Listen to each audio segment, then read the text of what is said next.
अल्हम्दुलिल्लाह अल्हम्दुलिल्लाहि रब्बिल आलमीन अस्सलातु वस्सलामु अलैका या शफ़ीअल मुज़नबीन अस्सलातु वस्सलामु अलैका या रहमतल लिल आलमीन अस्सलातु वस्सलामु अलैका आले अतहारुत ताहिरीन अम्मा बाद फ़ाऊज़ु बिल्लाहि मिनश शैतानिर रजीम बिस्मिल्लाहिर रहमानिर रहीम क़ुल ला अस्अलुकुम अलैहि अजरन इल्लल मवद्दता फ़िल क़ुरबा।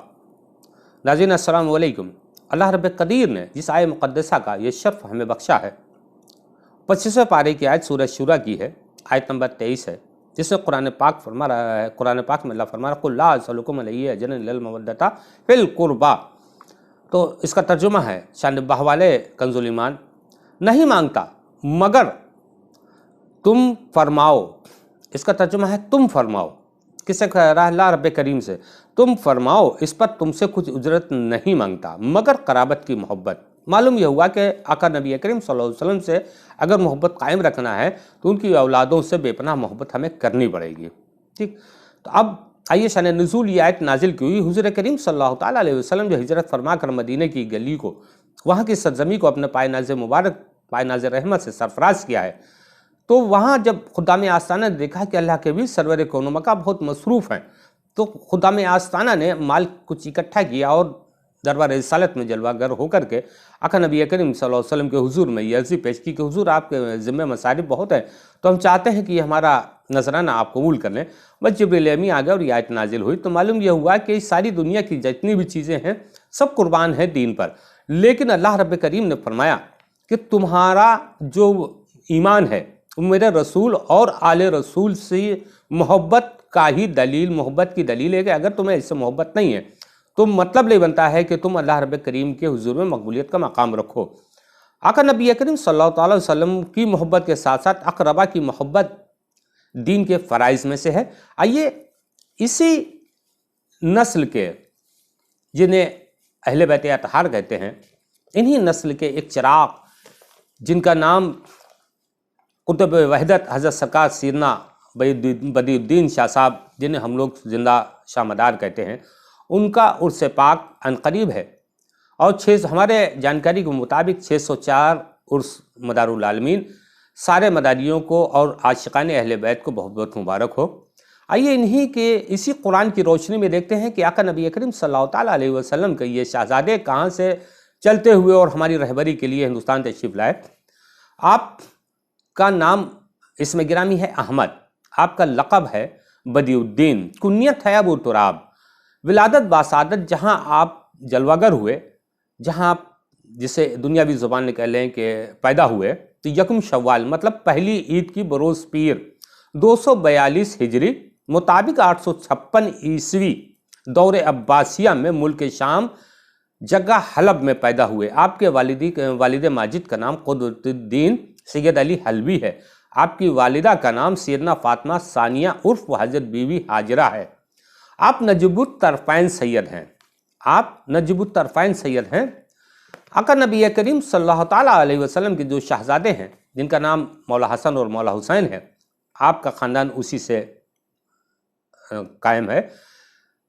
शाह बदियुद्दीन शाह साहब क़िबला रज़ियल्लाहु अन्हु के लिए हज़रत क़ाज़ी हमीदुद्दीन नागौरी रहमतुल्लाह अलैह अपने मलफूज़ात में आपका शिजरा इस तरह नकल करते हैं कि आप हुसैनी हैं, आपके वालिद माजिद हुसैनी हैं। जो मेरी जानकारी के मुताबिक अगर कहीं से गलती हो तो माजरत के साथ पहले ही मैं अल्फाजों को जो है आपके हवाले कर रहा हूँ, अगर कहीं हो तो इसकी इस्लाह कर दें।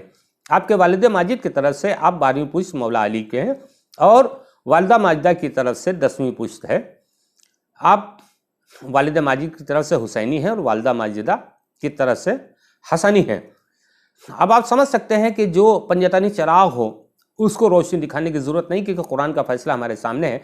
अल्लाह के भी सरवर कौनो मकान ने फरमा दिया कि हमारी और हमारे आले अतहार की मोहब्बत अगर तुम्हारे दिलों में नहीं है तो सारी ज़िंदगी सज्जे में पड़े रहो, लेकिन तुम्हारे सज्जे कबूल न किए जाएंगे। वही ज़ात जो पंजतनी चिराग का चिराग है, जिसको हम लोग जिंदा मदार शाह कहते हैं, और दीवाने दम मदार बेड़ा पार कह के अपनी मंजिलों को पहुँचते हैं।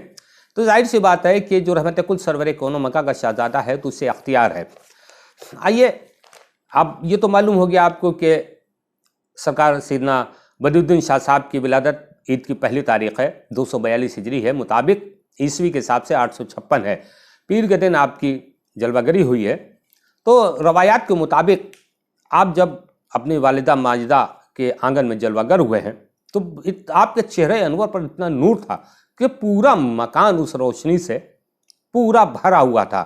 بس جیسے ہی آپ کی آمد ہوتی ہے، جلوہ گر ہوئے، تو روح پاک محمد عربی صلی اللہ تعالیٰ علیہ وسلم اور مولا علی علیہ السلام میں اصحاب کے جلوہ گر ہوئے اور آپ کے والدین کو سعید بیٹے کی مبارکباد دی اور غیب سے ندا ہوئی، ھذا ولی اللہ، ھذا ولی اللہ، ھذا ولی اللہ۔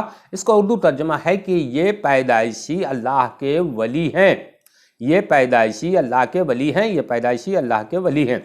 اب جب آپ کا سن 4 سال 4 مہینے 4 دن کا ہوا تو روایات کے مطابق آپ کو جو ہے آپ کے والد ماجد نے بسم اللہ خوانی کے لیے قطب ربانی شیعہ کے وقت حضرت حذیفہ کے حوالے کیا، جو 276 ہجری میں، ہو سکتا ہے اس میں کہیں ہماری معلومات میں گڑبڑی ہو۔ تو جب آپ کا اگر ہم دیکھیں کہ 242 ہجری میں اگر آپ کی آمد ہے، آپ کی پیدائش ہے، تو 4 سال جو ہے آپ کی 246 ہو رہی ہے، تو لیکن جو رقے ہمارے پاس دستیاب ہے اس میں 276، اس سے کافی فاصلہ ہو رہا ہے۔ 246 ہجری میں جب 4 سال 4 مہینے 4 دن کے ہو گئے تو آپ کے والد ماجد نے حضرت حذیفہ قطب وقت تھے، ان کے حوالے کیا بسم اللہ خوانی کے لیے، تو خدمت میں پیش کیا۔ استاد محترم نے بسم اللہ کرائی اور الف کی بسم اللہ کرائی، بسم اللہ الرحمن الرحیم پڑھا، کہا شاہزادے پڑھو الف، تو آپ نے بجائے الف پڑھنے کے استاد محترم کا چہرہ دیکھا اور 1 ہفتہ مطلب 7 دن متواتر الف کی تشریح بیان کی، 7 دن۔ اب اس سے ثابت ہوتا ہے کہ جو علم کل رحمت کل سرور کون و مکان کے اوپر نازل فرمایا تھا اللہ نے، وہ ان کی اولادوں میں منتقل ہوتا ہوا سیدنا شیخ بدیع الدین شاہ صاحب زندہ شاہ مدار کے حضور میں آیا، یہ اس کی دلیل ہے۔ اب دنیا رہی تنگ نظری کی بات، تو اس نے رسول کریم صلی اللہ تعالیٰ علیہ وسلم کو انگشت سمائی کے لیے نہیں چھوڑا، تو ان کی اولادوں کو کیوں چھوڑیں گے؟ ہمارا بس نسبت کے جڑے لوگوں سے ایک ہی درخواست ہے کہ آپ لوگ اپنی اپنی نسبت پر قائم رہیے، تاکہ آپ پر آپ کے پیروں کا سایہ بنا رہے۔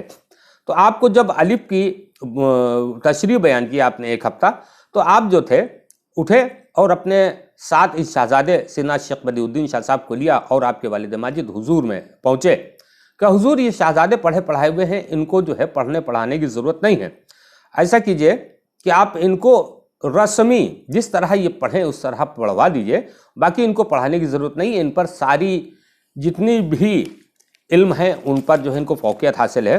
آپ نے 14 سال کی عمر شریف میں حفظ قرآن کیا اور ابتدائی تعلیم سے لے کر جملہ علوم حاصل کر لیے، 14 سال کی عمر مطلب درسیہ جو بھی علم ہوتے ہیں وہ حاصل کر لیے۔ حافظ قرآن کے ساتھ ساتھ آپ تمام آسمانی کتابوں کا خصوصاً توریت انجیل زبور پر مہارت حاصل کی اور حافظے میں بھی آپ کے بہت قوی حافظہ تھا ان پر۔ ظاہری علوم سے فراغت کے بعد آپ کے دل میں علم باطن کو حاصل کرنے کی جب تمنا جاگی تو والدین سے اجازت لے کے آپ حرمین شریفین کی طرف روانہ ہوئے۔ جب حرمین شریفین کی طرف آپ روانہ ہوئے تو ایک آواز آتی ہے، دل سے آواز آئی کہ بدیع الدین بیت المقدس جاؤ، کوئی تمہارا انتظار کر رہا ہے، بدیع الدین جاؤ بیت المقدس جاؤ، کوئی تمہارا انتظار کر رہا ہے۔ آپ نے اپنے قدم بیت المقدس کی طرف موڑ دیے۔ جب وہاں پہنچے تو بایزید بستامی سراپا انتظار میں پایا اور بار بار راستے میں جاؤ، جلدی جاؤ، کوئی تمہارا بے صبری سے انتظار کر رہا ہے۔ جب آپ پہنچے ہیں تو بایزید بستامی آپ کا بے صبری سے انتظار کر رہے تھے۔ دیکھتے ہی فرماتے ہیں آؤ آؤ آؤ، ایک راز کھل گیا، جو ستون میں بیت المقدس میں دیکھا کرتا تھا تمہارے آنے سے پہلے، اب مجھے اس بات کی وضاحت ہو گئی کہ وہ نور کا ستون تم ہی تھے۔ بس آپ نے اپنے سینے سے لگایا اور سلسلہ تیفوریہ میں خلافت اور سجادگی سے نوازا۔ آپ نے سینے سے لگا کر تمام الہی عرفان سے آپ کے سینے کو مشرف کیا۔ بس یہاں سے آپ کے عرفانی معاملے شروع ہوتے ہیں۔ اگلی کی معلومات اگلے ویڈیو میں۔ السلام علیکم۔